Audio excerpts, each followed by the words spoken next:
Good morning, good morning, good morning. What's up, what's up, what's up? How y'all doing? I am CeCe here. This is the I Am Victory Morning Thought.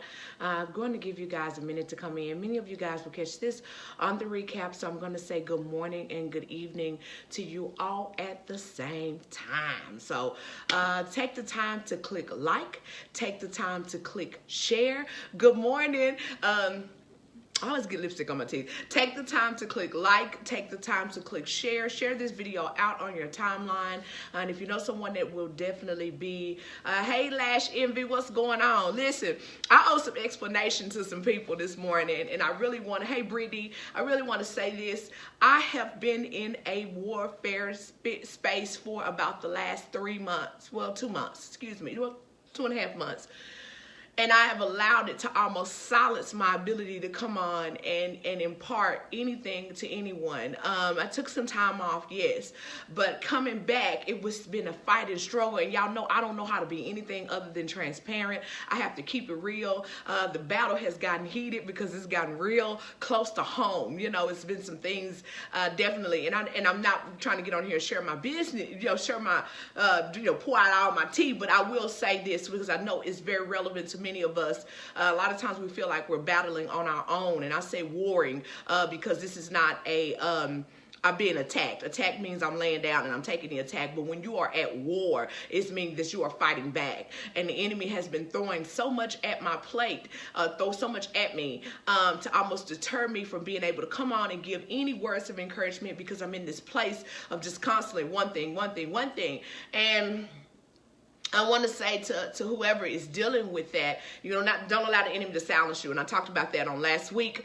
I will also say this, that in your silence, somewhat, just, a lot of times we're defeated in our silent spots. And I'm going to leave that. She said, date because you're going somewhere. Yes, that's because I am going somewhere. Y'all know I always say that I am going somewhere. So I have been dealing with an onslaught of things, and it almost has stifled my ability to be able to come on and speak. And I just kind of got to this place like, I don't know if I even want to. People don't. I just kind of was in my whole emotions. Nonetheless, here I am. So I made a post on Friday on my personal page and on the I Am CeCe page, and it was called "It is Circumcision Season."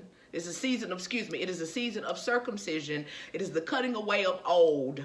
And I posted that on my personal page, and I posted it on my business page.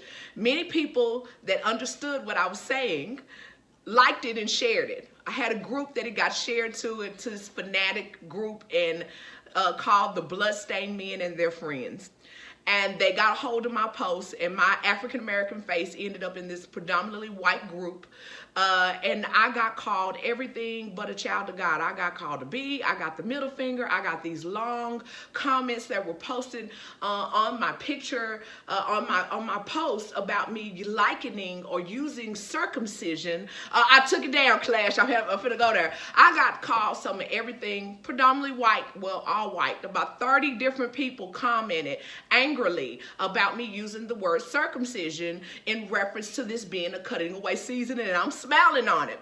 So I struggled with whether or not I was going to take it down, but I went back and took it down because I didn't want to incite it coming into argumentative with other people commenting back and forth on it. So I took the post down, and I said, I'll just wait and I'll address it. I was going to go live Friday, and it just did not work on my schedule to go live.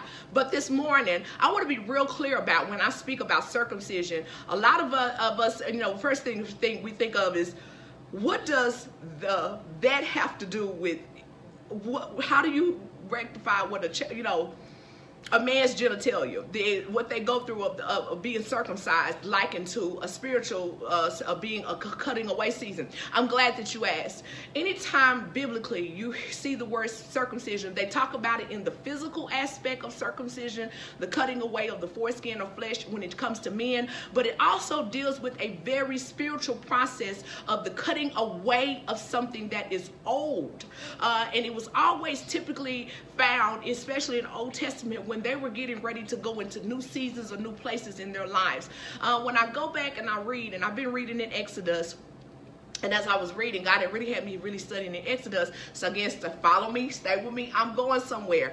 Went in Exodus, and even when God goes to Moses in the burning bush, he begins to talk to him. He has this comment, he calls Moses.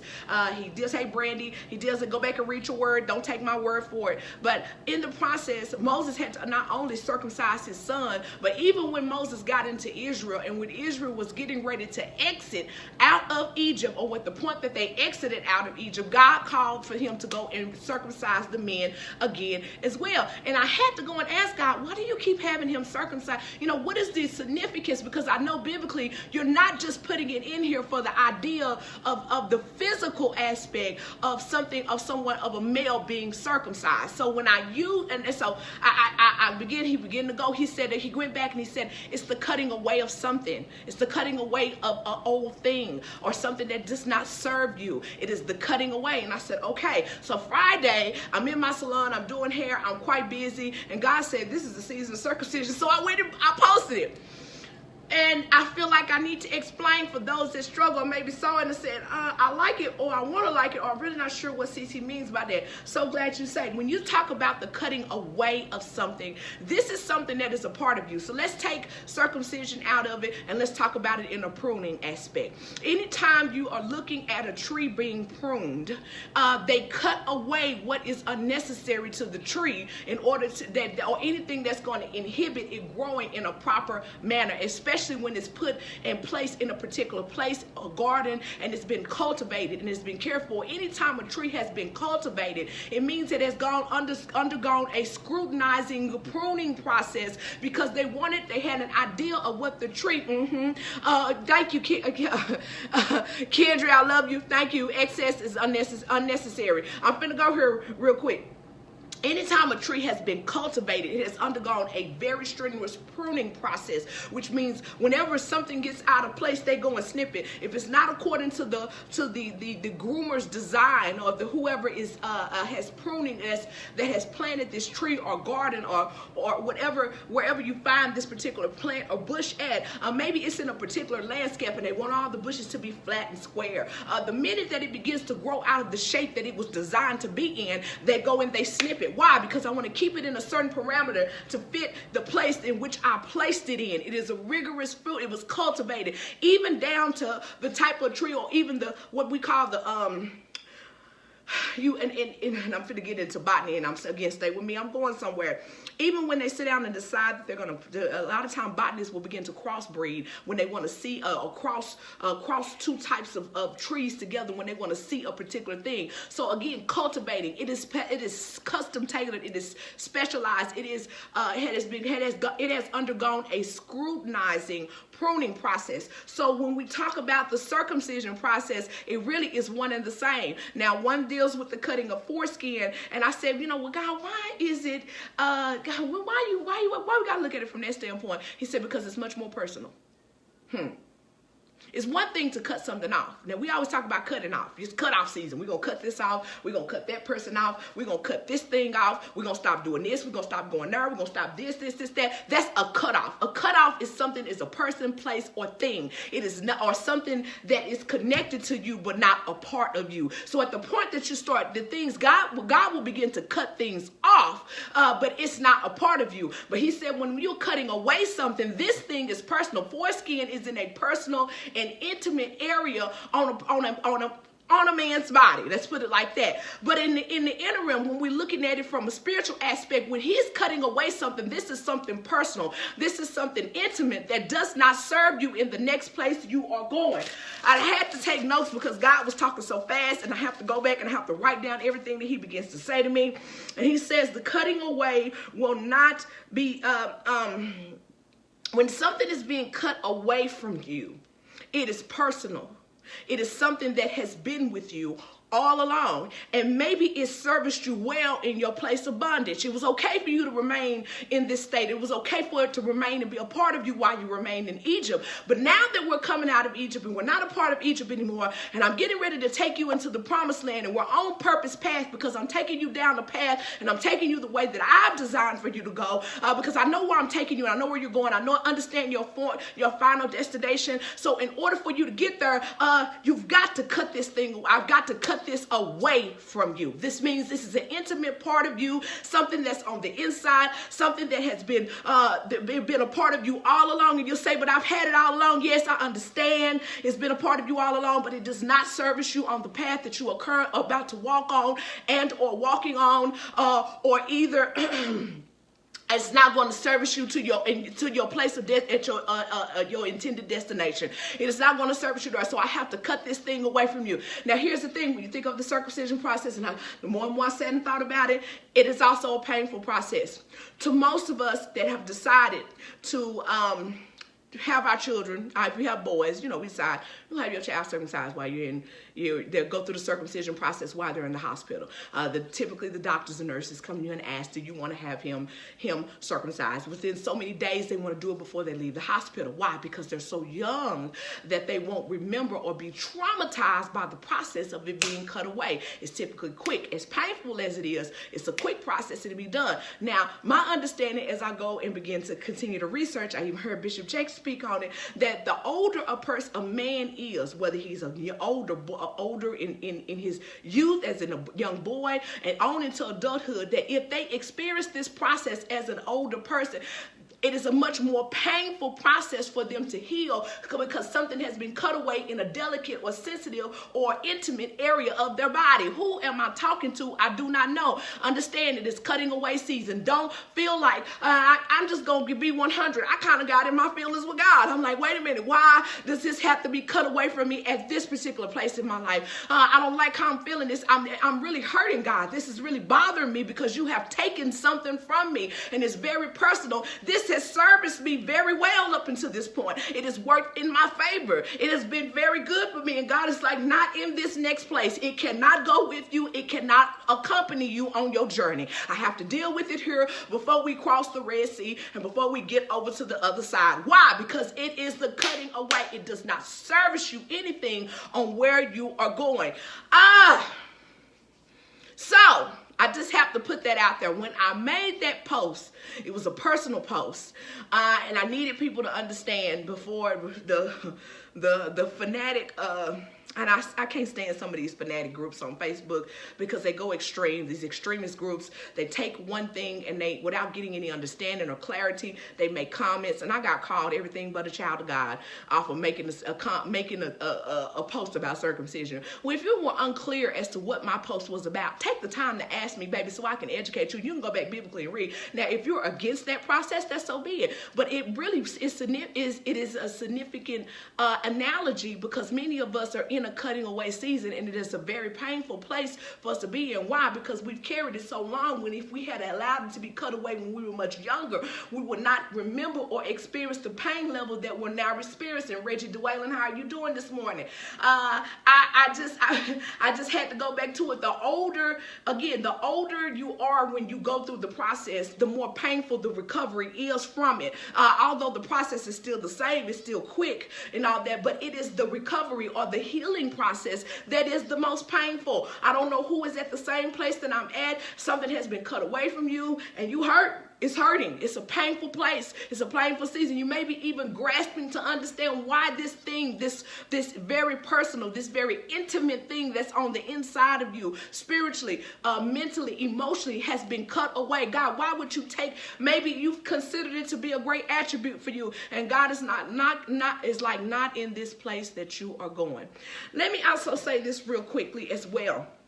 What I find so amazing about the Exodus story, when I go back and I begin to read, because I had to go back and read for myself again, I all know the story of Moses going into Egypt and bringing Israel out of captivity. But God had me begin to walk it out piece by piece. And there's something that I did not notice before, something that I did not pay attention to, that when God brought and I have to stay here for a minute, and it's all going to go back to cutting away. So he deals with something being, he tells them to circumcise and to deal with the young men, the cutting away of the foreskin, and to prepare them to get ready to go, to come out of Egypt and go into the promised land. But on the journey, he had already predestined the path that they were going to walk on. It was a much quicker way for them to get to Canaan than the way they took. CeCe, they wandered the wilderness for 40 years. Yes, they did. But before they even got to the wilderness, there was a path through the Philistine country, through the Philistines, that would have gotten them to Canaan much quicker. They would have never had to go through the wilderness or through the wilderness if they had taken this particular route. But God was very, very clear. And he said, no, I can't take them that way. Although this is the quickest route to get them to the promise, it is not the purpose route. And here is the reason why. Because if I take them, go back and study your word. Go back into Exodus and read it, and you'll find, don't look at it just as this is about Israel. It's a very interpersonal thing about your journey and your walk. When God is taking you out of living your life the way you want to live it, and you're coming out of haphazard living, and you're getting on purpose path, and you're aligning yourself with what he has preordained for your life to be, and for him to get the glory out of it, when he's taking you out of your bondage, out of your mess, out of you being out of the enemy's grip, out of being mentally bonded, physically, emotionally, spiritually, in every way, shape, form, or fashion, and he's walking you or getting you to the promised land. He's pacing you on purpose path. Israelites were on purpose path. He had purpose for them to go through the wilderness, because if he had taken them the quickest route, they would have faced war immediately, and they would have lost heart and gone back. That is what God said. God said, if I take them this way, if I take them the quickest route, they're going to face an enemy that they're not prepared for. They're going to face an enemy, and they're going to face war, and they're going to turn back and decide to go into bondage. Who am I talking to? I do not know. Don't argue about the path that he takes you down. Yes, Lord, he's talking to me. Don't argue about the path he takes you down. It's purpose for a reason. I know which way I'm taking you. I understand there's a quicker route to get there. I understand you're looking at the GPS and Siri's telling you this route is an hour and this route is 2 hours and 20 minutes. Of course, mentally, we're going to say, I'm going to take the hour route. But God is like, but if I take you this route, if I go this way, you're going to face an enemy you are not prepared for. The wilderness is going to prepare you to deal with the enemy on the quickest route later on down the line. Oh, don't get it twisted. You're going to have to face the Philistines eventually, but bringing you out of the place that I'm bringing you out of and getting you to, and I've already cut something away from you. You are not prepared to deal with the enemy on the quickest route. My purpose path is simple. I was meant for me to carry you through the wilderness, not remain in the wilderness and die there, but it was meant for them to cross through the Red Sea, go through the wilderness, and get to the promised land. What we're going to talk about on Wednesday, what I find so amazing, because I had to go back and walk this out, is that even though the promised land was theirs, that after all the 40 years of being in the wilderness because of disobedience, mumbling, complaining, and all the stuff that we tend to do, CeCe, when they got to the promised land, when they got there, they didn't just walk in and take up residence. I'm going to wait on it. Who am I talking to? I don't know. Thelma Brock says, hurts like hell, CeCe. Thank you, Queen. I'm sorry this happened to you, but keep being beautiful. And let me see if I can see more. Encouraging woman of God. Thank you so much. When they got to the promised land, which means they got to the place that God promised them, Canaan belonged to them. It was once theirs. Go back and do your history. Go back and do your search. It once was there. They left out of the promised land when famine set in, and then they wound up being inhabited by all these other people, the Hittites, the Amorites, all these other ites are living in their land. So when they get there, they don't even walk back into what's theirs already. Even though it belongs to me, this is rightfully mine. It belongs to me. They still didn't walk in and set up residence. They had to go to war for what was theirs. Ooh, and so Joshua is the one that leads the charge into repossessing the promised land and dealing with its inhabitants. All I'm going to say is this: the cutting away. I'm going to say it again. I got it written down. The cutting away of something is personal. This is something that is directly with you. It is not nothing that is connected to you. This is not a cutoff. It is personal. It is an intimate thing.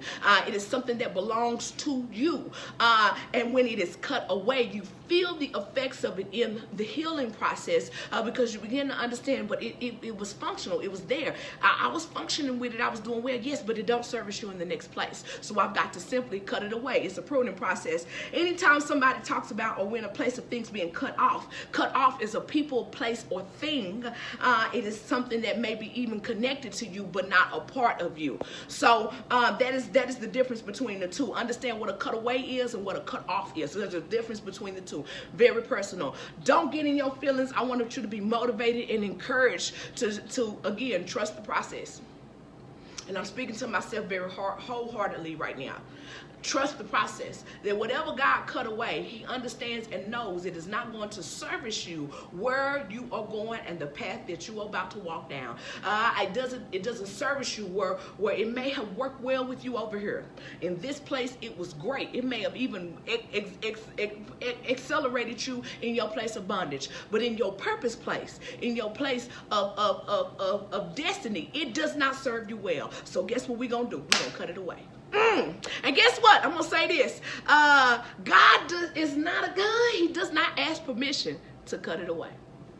Once you surrender and you say, God, I trust you. I'm surrendering my all. And you get to this place of submission, you don't have a choice in your cutaway process. I know we don't like that. We like to be the captain of our ship. We like to be the boss. We want to be in charge. We want to have a say so. We want God to run it by us first. You want him to give us a detailed outline of our schedule, map out our plan, map out his plan in front of us. Oh yeah, I'm guilty of it. God, I need you to give me your agenda of how this is going to work as it relates to me. And God does not operate that way. He will not get your permission because what has happened is you've already submitted yourself to him. And at the point of submission means I trust you. So if you trust me, that means that I don't have to come and consult you at the point that I decide that I'm going to cut something away from you. Oh, okay, let me get off this live feed because I'm stepping on some folks' toes. Yes, I was in my feelings because I'm sitting here looking at God. This ain't what I signed up for. This is not what I wanted. I wanted that. I wanted to keep this. I wanted that to be a part of me. God was like, You submitted. You said you trusted me. I cut it away. I do not have to come get your approval. I do not have to run my agenda by you. I am God all by myself. What? Okay, let me get off of it. If you don't think he won't say it to you, yes, he will. He is a loving and benevolent God, but he is a very straightforward and honest God. And as much as I'm sitting here audibly talking to you, he will talk back to you, baby, because he was like, I don't have to run nothing by you. You said you trusted me. You laid down and you submitted. So if you submitted, that means I can cut away. You belong to me. I know what's best for you. He is the one that planted. He is the gardener. He is the one that's over. He understands his design of how the garden is supposed to be laid out. He understands where he planted his tomatoes. He knows where his cabbages is planted. He understands that onions are over here. He gets that okra is over here. He also gets the delicacy. And I even have roses. And I have some lilies. And I have this. He understands the complexity of the garden in which he created. And I also understand that where I planted you, you got to fit into the mold in which I planted you to be. Although you are as unique as I made you to be, but you also fit into this mold that I created for you. So I am the pruner, and you're in my hands. Again, he is the potter, and we are the clay. I'm shaping our mold according to my great design. Why? Because I am the architecture. I am the designer. I am the creator. I am the program writer. I am the app developer. Don't know who I'm talking to, but I just got to get out your feelings. Trust the process. Ask him to strengthen you all the more. And sometimes it's better that we experience the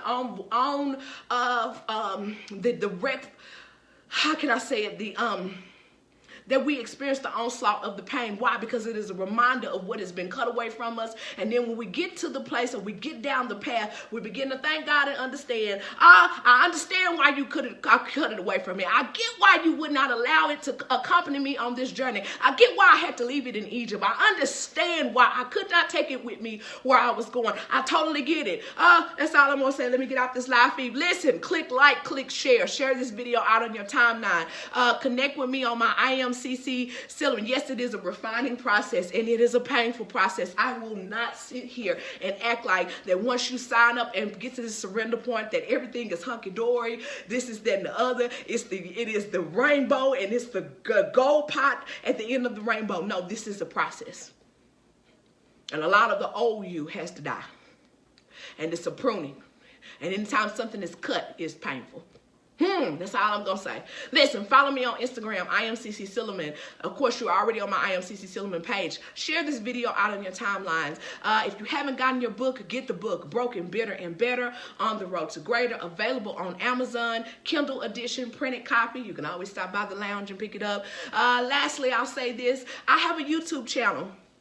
About 3 subscribers on the YouTube channel. A lot of my old videos will be uploaded here within the next week of old lives that I've done, and it'll also begin to share a lot of the conferences or seminars or places where God has allowed me to speak or walk into. And in case you guys don't know, I'll be receiving an award at the Fire Destiny Conference in April, and I have to do a whole nother live about that. I got the letter back in late December. I boo-hooed. I couldn't share it until she went public with it.